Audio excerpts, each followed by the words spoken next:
Hi friends, പുതിയൊരു വീഡിയോയിലേക്ക് എല്ലാവർക്കും സ്വാഗതം. ശരവണന്റെ ഭാര്യ ചെമ്പകത്തെയും കൂട്ടി പരുന്തും ഇരുട്ടും പൊന്നുമണിയെ കാണാൻ ചെല്ലാണ്. എന്നിട്ട് കാര്യങ്ങളൊക്കെ പറയുകയാണ്. എൻ്റെ ജീവിതം തകർക്കരുത് മോളെ, എൻ്റെ കുട്ടികളെയും എന്നെയും വഴിയാധാരമാക്കരുത്, ഈ കല്യാണത്തിൽ നിന്നും പിന്മാറണം എന്ന് പറഞ്ഞപ്പോൾ പൊന്നുമണി ചെമ്പകത്തെ കണ്ടപ്പോൾ വിശ്വസിക്കുന്നില്ല. ശരവണന്റെ ഭാര്യയാണ് ചെമ്പകം എന്ന് പറഞ്ഞപ്പോൾ പൊന്നുമണി അത് വിശ്വസിക്കുന്നില്ല. പൊന്നുമണി പറയണേ, ഇതൊക്കെ ഞാൻ പ്രതീക്ഷിച്ചതാണ്, നിങ്ങളെ ഇപ്പോൾ ഇവിടേക്ക് പറഞ്ഞു വിട്ടത് ആരാണ്, മാഷേട്ടനാണോ എന്ന് ചോദിക്കുമ്പോൾ പരുന്തും ഇരുട്ടും പറയണ, ഞങ്ങളെ പറഞ്ഞയച്ചത് ആരാണെന്നുള്ളതല്ല, ഇതിലെ സത്യാവസ്ഥ മനസ്സിലാക്കണം.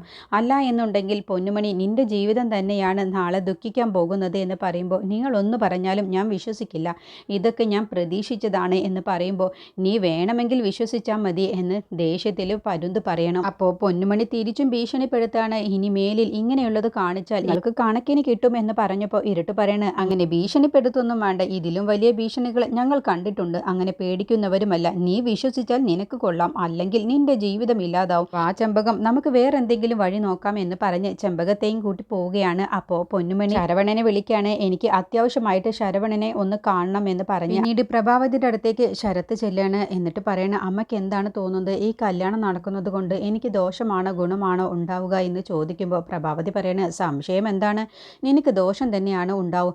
അതെന്താ അമ്മ അങ്ങനെ പറഞ്ഞത്, ആ ദേവിക എന്നെ ഒന്നും ചെയ്യാൻ പോകുന്നില്ല. അങ്ങനെ നീ തറപ്പിച്ചു പറയൊന്നും വേണ്ട ശരത്തെ, നിന്റെ ഒരു വിചാരമുണ്ട്, നീ വന്ന് ഒരു വലിയ സംഭവമാണെന്നുള്ളത്. നീ ഒരു കാര്യം മനസ്സിലാക്കിക്കോ, ദേവികയോടൊപ്പം സിദ്ധുവുണ്ട്, പോരാത്തതിന് ആ നടേശനെയും റൂബിയെയും കൊന്ന കേസ് നടക്കുന്നുമുണ്ട്. അതും ഇതും തമ്മിൽ എന്ത് ബന്ധമാണ് ഉള്ളത് അമ്മേ, അതും ഇതും തമ്മിൽ ഒരു ബന്ധവുമില്ല എന്നാണോ നീ പറഞ്ഞത്?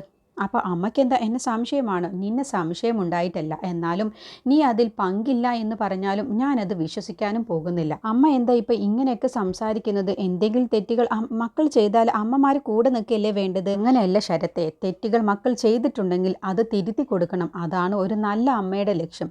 ഞാനിപ്പോൾ നല്ല അമ്മയുടെ ലിസ്റ്റിൽ പെടാനാണ് ആഗ്രഹിക്കുന്നത്. അമ്മ എന്ത് പറഞ്ഞാലും ശരി, അമ്മ എൻ്റെ കൂടെ നിന്നില്ലെങ്കിലും എനിക്കൊരു കുഴപ്പവുമില്ല. അമ്മയുടെ സംസാരമൊക്കെ കേൾക്കുമ്പോൾ ഇപ്പോൾ അമ്മ ദേവികയോടൊപ്പമാണെന്ന് എനിക്ക് നല്ല സംശയമുണ്ട്.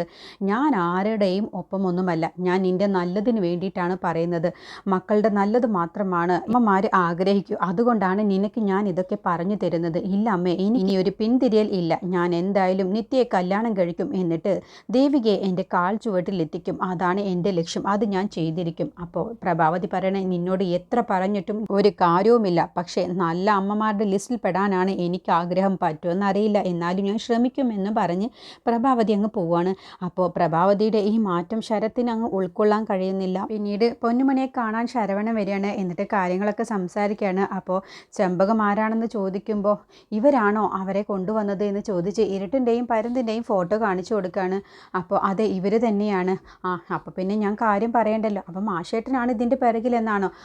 സംശയം എന്തിരിക്കുന്നു, എൻ്റെയും പൊന്നുമണിയുടെയും വിവാഹം നടക്കുന്നത് അവർക്ക് ആർക്കും ഇഷ്ടമില്ല, അതുകൊണ്ടാണ് ഇങ്ങനെ പച്ചക്കള്ളവുമായിട്ട് വന്നിട്ടുള്ളത്. എനിക്ക് ഭാര്യയും മക്കളും ഉണ്ടെങ്കിൽ എന്തിനാണ് ഞാൻ പൊന്നുമണിയെ വിവാഹം കഴിക്കുന്നത്? ഇതൊന്നും പൊന്നുമണി വിശ്വസിക്കരുത്. നമ്മുടെ വിവാഹം കഴിയുന്നതുവരെ ഇങ്ങനെ കള്ളത്തരവുമായിട്ട് പലരും വരും, അതൊന്നും പൊന്നുമണി വിശ്വസിക്കരുത്.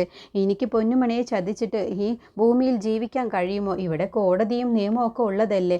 അപ്പോൾ എനിക്കൊരു ഭാര്യയും മക്കളും ഉണ്ടെങ്കിൽ എങ്ങനെയാണ് ഞാൻ പൊന്നുമണിയെ വിവാഹം കഴിക്കുക? പിന്നെ പൊന്നുമണിക്കും ഇതുപോലെ 10 ഭർത്താക്കന്മാരുണ്ടെന്ന് പറഞ്ഞ് എനിക്കും ഒരുപാട് പേരെ കൊണ്ടുവരാൻ കഴിയും, ഇതെല്ലാം പച്ചക്കള്ളമാണ്, പൊന്നുമണി വിശ്വസിക്കരുത് എന്ന് പറഞ്ഞപ്പോൾ പൊന്നുമണി ശരവണനെ കണ്ണും പൂട്ടി അങ്ങ് വിശ്വസിക്കുകയാണ്. അപ്പോൾ ശരവണൻ ഉള്ളോണ്ട് ഇവള് ഇപ്പോൾ ഞാൻ പറയുന്നത് വിശ്വസിച്ചിട്ടുണ്ട് എന്നുള്ള ഭാവത്തിലാണ് ശരവണൻ നിൽക്കുന്നത്. അങ്ങനെ പൊന്നുമണിയെ ശരവണൻ ചതിക്കുകയാണെന്നുള്ളത് പൊന്നുമണിക്ക് മനസ്സിലാകുന്നില്ല. പിന്നീട് സിദ്ധുവിൻ്റെ വീട്ടിലേക്ക് ചന്ദ്രയെ അന്വേഷിച്ച് പോലീസ് വരികയാണ്. എന്നിട്ട് പ്രേമ കതക് തുറന്നു കൊടുക്കുകയാണ്. എന്താ സാറേ എന്ന് ചോദിക്കുമ്പോൾ ഇവിടെ ചന്ദ്രലേഖ ഇല്ലേ? ഉണ്ട്, എന്താ പ്രശ്നം എന്തെങ്കിലും ഉണ്ടോ? അത് ഞാൻ അവരോട് പറഞ്ഞോളാം എന്ന് പറഞ്ഞ് പ്രേമ ചന്ദ്രയുടെ അടുത്തേക്ക് ചെല്ലുകയാണ്. എന്നിട്ട് പ്രേമ ചോദിക്കുകയാണ്, ആരെ കൊന്നിട്ടാടി ഇനി ഇവിടെ വന്നിരിക്കുന്നത്? നിന്നെ അന്വേഷിച്ച് പോലീസ് വന്നിട്ടുണ്ട് എന്ന് പറഞ്ഞപ്പോൾ ചന്ദ്ര അങ്ങ് ഞെട്ടിപ്പോവാണ്. എന്നിട്ട് ചന്ദ്ര പോലീസിൻ്റെ അടുത്തേക്ക് ചെല്ലാണ്. എന്താ സാറേ എന്ന് ചോദിക്കുമ്പോൾ എനിക്ക് നിന്നോട് കുറച്ച് കാര്യങ്ങൾ ചോദിക്കാനുണ്ട്, എവിടെയാണ് തനിച്ച് നിന്ന് സംസാരിക്കണം എന്ന് പറയട്ടോ. അപ്പോൾ ചന്ദ്ര മുകളിലേക്ക് പോവാം എന്ന് പറയണം. അങ്ങനെ പോലീസിനെയും കൂട്ടി ചന്ദ്ര പോകുമ്പോൾ പ്രേമയും കൂടെ ചെല്ലുമ്പോൾ പോലീസ് പറയണേ, നിങ്ങൾ വേണ്ട, എനിക്ക് ഇവരോടാണ് ചോദ്യം ചെയ്യാനുള്ളത്. എന്നിട്ട് ചന്ദ്രയെ മാറ്റി നിർത്തി പോലീസ് ചോദ്യം ചെയ്യുകയാണ്. അപ്പോൾ പ്രേമ ഇങ്ങനെ എത്തി നോക്കുകയാണ്, അവർ സംസാരിക്കുന്നത് എന്താണെന്ന് കേൾക്കാൻ വേണ്ടി. വേണ്ടി. എന്നിട്ട് എന്താ സാറേ എന്ന് ചന്ദ്ര ചോദിക്കുമ്പോൾ, നിനക്ക് മോഷണമുണ്ടല്ലേ? മോഷണമോ? കുറച്ച് മാന്യമായി സംസാരിക്കണം, ഞാനൊരു വക്കീലാണ്. റൂബിയുടെ സ്വർണ്ണങ്ങൾ കാണാനില്ല എന്ന് പറഞ്ഞ് അവളുടെ ബന്ധുക്കൾ ഒരു പരാതി തന്നിട്ടുണ്ട്. അപ്പോൾ ചന്ദ്ര അങ്ങ് ഞെട്ടിപ്പോവണം. എന്നെയാണ് അവർക്ക് എല്ലാവർക്കും സംശയമുള്ളത്. അയ്യോ സാറേ, ഞാൻ എന്തിനാണ് നുണ പറയുന്നത്?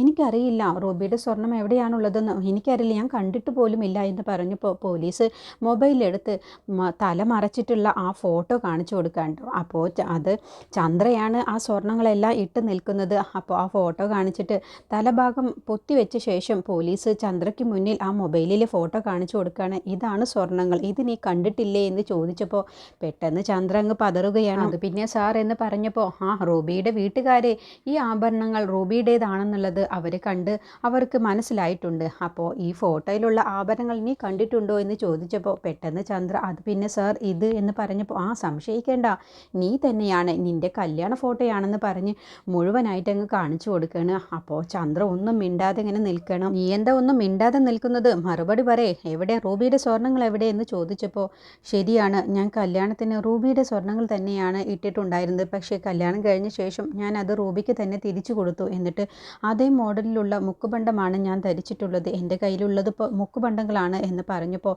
പോലീസ് അങ്ങ് വിശ്വസിക്കുന്നില്ല. അപ്പോൾ ചന്ദ്ര പറയണ, റൂബി അത് അപ്പം തന്നെ ലോക്കറിൽ വെച്ചിട്ടുണ്ടാവും എന്ന് പറയുമ്പോൾ, ഇല്ല, ഞങ്ങൾ ലോക്കറൊക്കെ പരിശോധിച്ചു, പക്ഷേ അതിൽ സ്വർണ്ണങ്ങളില്ല. അവസാനമായി ലോക്കർ തുറക്കുന്ന സമയത്ത് നീയാണ് ഉണ്ടായിരുന്നത് എന്നുള്ളത് ഞങ്ങൾ അറിഞ്ഞു. പിന്നെ അതിൻ്റെ ശേഷം റൂബി പിന്നെ ബാങ്കിലേക്ക് പോയിട്ടുമില്ല. അപ്പോൾ സ്വർണ്ണങ്ങൾ കാണാതായതിൻ്റെ പിറകിൽ നീയാണെന്നുള്ളത് ഞങ്ങൾക്ക് നല്ല സംശയമുണ്ട്. ഞങ്ങൾ എന്തായാലും നിൻ്റെ വാക്കുകളൊന്നും വിശ്വസിച്ചിട്ടില്ല. നീ ഇന്നല്ലെങ്കിൽ നാളെ ഞങ്ങളുടെ പിടിയിലാവും. നീ സംശയത്തിൻ്റെ മുന്നിൽ തന്നെയാണ് കാണുന്നത്.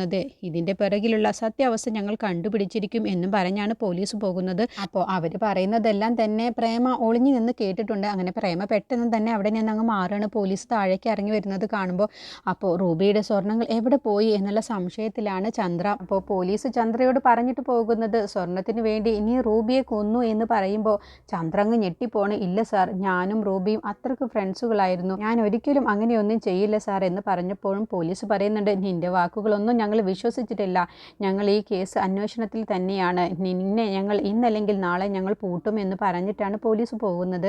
പിന്നീട് ചന്ദ്രയുടെ അടുത്തേക്ക് പ്രേമ വരികയാണ്. എന്നിട്ട് പ്രേമ ചോദിക്കുകയാണ്, എടി കള്ളി, നീ തന്നെയാണല്ലേ അപ്പോൾ സ്വർണം മോഷിച്ചിട്ടുള്ളത്? നിങ്ങളെന്താ ഞങ്ങൾ പറയുന്നതൊക്കെ ഒളിഞ്ഞു നിന്ന് കേൾക്കായിരുന്നോ? ആടി, ഞാൻ മുഴുവനും കേട്ടു. എവിടെ ആടി നീ ആ സ്വർണം കൊണ്ടുവച്ചത്? അപ്പോൾ ചന്ദ്ര പറയണേ, ആ സ്വർണ്ണമല്ലേ ഞാൻ പ്രേമേച്ചിക്ക് തന്നത്. എന്നിട്ട് പ്രേമേച്ചി ആ സ്വർണം എന്ത് ചെയ്തു? വിറ്റോ? എന്നിട്ട് കാശ് എവിടെ? അത് കേട്ടപ്പോൾ എടി എന്ന് പറയുമ്പോൾ, എന്താ പ്രേമേച്ചിക്ക് പൊള്ളിയോ? അതുപോലെ തന്നെ ഇല്ലാത്ത കാര്യം പറഞ്ഞാലേ എനിക്കും പൊള്ളും. ഞാൻ പോലീസിനോട് വെറുതെ പറഞ്ഞതല്ല. ഞാനും റൂബിയും അത്രയ്ക്ക് നല്ല ഫ്രണ്ട്സുകളായിരുന്നു. റൂബി ഇന്ന് വരെ എന്നെ ചതിച്ചിട്ടില്ല, ഞാൻ റൂബിയെയും ചതിച്ചിട്ടില്ല. അപ്പം പിന്നെ ആ സ്വർണം എവിടെ പോയടി? മാഞ്ഞു പോയോ? അതെനിക്കറിയില്ല, അന്വേഷണം നടക്കുന്നുണ്ടല്ലോ. ആ സ്വർണത്തിൻ്റെ കാര്യത്തിലും റൂബിയുടെ മരണത്തിലും എന്തൊക്കെയോ ദുരൂഹതയുണ്ട്. അതെന്തായാലും പോലീസ് കണ്ടുപിടിച്ചോളും, അല്ലാതെ എന്നെ വെറുതെ നിങ്ങൾ സംശയിക്കേണ്ട. അപ്പോൾ പ്രേമ പറയണേ, എനിക്ക് പോലീസ് പറയുന്നത് വിശ്വസിക്കാനാണ് കൂടുതൽ ഇഷ്ടം. നീ സ്വർണം തിരിച്ച് റൂബി ചോദിച്ചപ്പോൾ കൊടുത്തില്ല, എന്നിട്ട് അതിനുവേണ്ടി സ്വർണത്തിന് വേണ്ടി നീ റൂബിയെ കൊന്നു, അങ്ങനെ വിശ്വസിക്കാനാണ് എനിക്കിഷ്ടം എന്ന് പറഞ്ഞപ്പോൾ നിങ്ങൾ എന്ത് വിശ്വസിച്ചാലും ശരി, എനിക്കതൊന്നും ഒരു പ്രശ്നവുമില്ല. ഞാൻ നിങ്ങളോട് അന്ന് തന്നെ പറഞ്ഞതല്ലേ എൻ്റെ കയ്യിലുള്ള സ്വർണം മുക്കുബണ്ടമാണെന്നുള്ളത്. എൻ്റെ കയ്യിലുള്ളത് ഒറിജിനൽ സ്വർണ്ണമായിരുന്നെങ്കിൽ അത് വിറ്റ് എനിക്ക് എൻ്റെ അച്ഛനായിട്ട് വരുത്തി വെച്ച കടങ്ങളെല്ലാം തീർക്കാമായിരുന്നല്ലോ. അതുപോലും ഞാൻ ചെയ്തിട്ടില്ലല്ലോ. റൂബിയുടെ സ്വർണം കാണാതായതിൻ്റെ പിന്നിൽ എന്താണെന്നുള്ളത് എനിക്കറിയില്ല. എന്ത് ദുരൂഹതയാണെങ്കിലും അത് പോലീസ് കണ്ടുപിടിച്ചോളും. എനിക്ക് നിങ്ങൾ സംശയിച്ചാലും ഇല്ലെങ്കിലും ഒരു കുഴപ്പവുമില്ല എന്ന് പറഞ്ഞ് ചന്ദ്രങ്ങ് പോവുകയാണ്. പിന്നീട് ശരത്തും പ്രഭാവതിയും വീണ്ടും സംസാരിക്കുകയാണ്. ശരത്തെ, എന്നെ കാണാൻ വേണ്ടി ഒരാൾ വന്നിരുന്നു. അയാളെ കണ്ടിട്ട് ഒരു പോലീസുകാരൻ്റെ പോലെയാണ് എനിക്ക് തോന്നിയത്. നിന്നെക്കുറിച്ചൊക്കെ ചോദിച്ചു. നിനക്ക് എന്താണ് ജോലി, എന്താണ് വരുമാനം, അങ്ങനെയുള്ള കാര്യങ്ങളൊക്കെ ചോദിച്ചു. അതും പോരാത്തതിന് ശ്രാവണിനെക്കുറിച്ചും ചോദിച്ചു. ശ്രാവണിനെക്കുറിച്ചോ? എന്താ, നിൻ്റെ ഏട്ടനെ നിനക്കറിയില്ല? അതല്ല, എന്താപ്പോൾ ശ്രാവണിനെക്കുറിച്ച് ഇപ്പോൾ ചോദിക്കാൻ? അതൊന്നും എനിക്കറിയില്ല. എന്തായാലും നീ ഒന്ന് സൂക്ഷിക്കുന്നത് നല്ലതാണ്. എനിക്ക് അറിയാവുന്ന കാര്യങ്ങളൊക്കെ പറഞ്ഞു കൊടുത്തു. എന്ത് പൊട്ടത്തരമാണ് അമ്മ ഈ കാണിച്ചത്? അയാൾ വന്ന് ചോദ്യം ചെയ്തപ്പോൾ തന്നെ എന്നെ ഒന്ന് വിളിക്കാമായിരുന്നില്ലേ? ഇനി അയാൾ വരുമ്പോൾ അമ്മ എന്നെ വിളിക്കണം. അത് ചിലപ്പോൾ പോലീസൊന്നും ആവില്ല, അതൊക്കെ ദേവികയും ശുദ്ധവും കൂടി ഇറക്കിയ ആരെങ്കിലും ആയിരിക്കും. അത് ചിലപ്പോൾ അങ്ങനെ ആയിരിക്കാം. എന്നിട്ട് മൊബൈലിലെ ഫോട്ടോ എടുത്ത് കാണിച്ചു കൊടുക്കുകയാണ്. ആ പോലീസുകാരൻ്റെ ഫോട്ടോ എടുത്ത് കാണിച്ചു കൊടുക്കുകയാണ്. അപ്പോൾ പ്രഭാവതി പറയണേ, ഇയാളല്ല എന്നെ കാണാൻ വേണ്ടി വന്നത്. അങ്ങനെയാണെങ്കിൽ ദേവികയും സിദ്ധുവും കൂടി പറഞ്ഞു വിട്ട ആൾ തന്നെ ആയിരിക്കും, എനിക്കുറപ്പാണ്. എന്തായാലും അമ്മയെ ഇനി കാണാൻ വേണ്ടി വന്നാലേ എന്നെ ഒന്ന് ഫോൺ വിളിച്ചാൽ മതി എന്ന് പറയണേ. അല്ല, നിൻ്റെയും നിത്യയുടെയും കല്യാണക്കാര്യം എന്തായി എന്ന് പ്രഭാവതി ചോദിക്കുമ്പോൾ അത് എത്രയും പെട്ടെന്ന് നടക്കും, മണിക്കൂറുകൾക്കുള്ളിൽ തന്നെ നടക്കും. പിന്നെ ആ വിവാഹം കഴിഞ്ഞാൽ പിന്നെ ആ വീടും ആ വീട്ടിലുള്ളവരും എല്ലാവരും എൻ്റെ സ്വന്തമാണ്.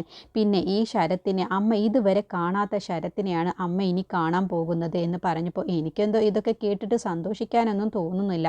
എന്തായാലും നിന്നെ ഈശ്വരൻ രക്ഷിക്കട്ടെ എന്ന് പറഞ്ഞിട്ടാണ് പോകുന്നത്. അപ്പോൾ ശരത്ത് ആരായിരിക്കും അമ്മയെ കാണാൻ വേണ്ടി വന്ന ആള്, എൻ്റെ മനസമാധാനം പോയല്ലോ എന്നുള്ള ഭാവത്തിലാണ് നിൽക്കുന്നത്. എന്നിട്ട് വെപ്രാളം പിടിച്ചുകൊണ്ട് ശരത്ത് ദേവികയെ കാണാൻ വേണ്ടി ചെല്ലുകയാണ്. എന്നിട്ട് ദേവികയോട് ചോദിക്കുകയാണ്, ആരെ ആടി നീയും സിദ്ധുവും കൂടി എൻ്റെ അമ്മയുടെ അടുത്തേക്ക് പറഞ്ഞു വിട്ടത്? ആ, അവർ വന്നോ? അവർ ചോദ്യം ചെയ്തോ? നീ ആരെയാടി, കാര്യം പറയടി എന്ന് പറഞ്ഞപ്പോൾ എന്താ ശരത്തെ എനിക്കിത്ര പേടി? ഞങ്ങൾ വിചാരിച്ചതുപോലെയല്ല. അപ്പോൾ കാര്യങ്ങളൊക്കെ നല്ല അന്വേഷണത്തിൽ തന്നെയാണ്. റൂബിയുടെ കൊലപാതകത്തെക്കുറിച്ച് ഞാൻ പറഞ്ഞിരുന്നില്ലേ, അത് അന്വേഷിക്കുന്നത് ക്രൈം ബ്രാഞ്ചാണെന്ന്. അപ്പോൾ CID വേഷത്തിലായിരിക്കും അവർ അന്വേഷണം തുടങ്ങുന്നത്. അങ്ങനെ എന്നെ പേടിപ്പിക്കാനൊന്നും നീ നോക്കണ്ടടി. നീ എന്തിനാടാ ഇങ്ങനെ പേടിക്കുന്നത്? അതുകൊണ്ടല്ലേ എന്നോടിപ്പോൾ ഈ വന്ന് ചോദിച്ചത്. അപ്പോൾ ക്രൈം ബ്രാഞ്ച് ഒന്നും അന്വേഷിക്കാൻ പോകുന്നില്ല. അതെങ്ങനെ നിനക്കറിയാം? നിന്റെ നാളുകൾ എണ്ണപ്പെട്ടടാ ശരത്തെ. നിനക്കിനി കുരുക്ക് വീഴാൻ പോവുകയാണെന്ന് പറയുമ്പോൾ അതിന് ഞാൻ എന്ത് തെറ്റ് ചെയ്തു? നീ ഒരു തെറ്റും ചെയ്തിട്ടില്ലേ? നീ എൻ്റെ സുധിയേട്ടനെ, എൻ്റെ അച്ഛനെ, ശ്രാവണെ, ഇപ്പോൾ റൂബിയെ, നടേശനെ ഇവരെയൊക്കെ ഇല്ലാതാക്കിയത് നീ തന്നെയാണെന്നുള്ളത് ഞങ്ങൾക്കൊക്കെ അറിയാം. പിന്നെ ഞങ്ങൾ അറിയാത്ത മറ്റാരൊക്കെ ഉണ്ടെന്നുള്ളത് ആർക്കറിയാം? എന്തായാലും നിന്റെ നാളുകൾ എണ്ണപ്പെട്ടു എന്ന് പറഞ്ഞപ്പോൾ ശരത്ത് പറയണേ, ഇല്ലടി, എന്നെ ആരും ഒന്നും ചെയ്യാൻ പോകുന്നില്ല. എനിക്കിതൊക്കെ ചെയ്യാൻ കഴിയുമെങ്കിൽ എനിക്ക് ഇതിൽ നിന്നും രക്ഷപ്പെടാനും എനിക്ക് കഴിയും.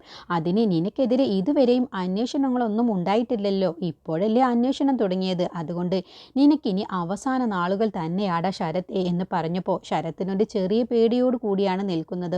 റൂബിയുടെ കേസ് ക്രൈംബ്രാഞ്ച് ഏറ്റെടുത്തിരിക്കുകയാണ്. അങ്ങനെ ശരത്തിനെ കൊടുക്കാനുള്ള എല്ലാ വഴികളും ക്രൈംബ്രാഞ്ച് ആരും അറിയാതെ അന്വേഷിച്ചു കൊണ്ടിരിക്കുകയാണ്.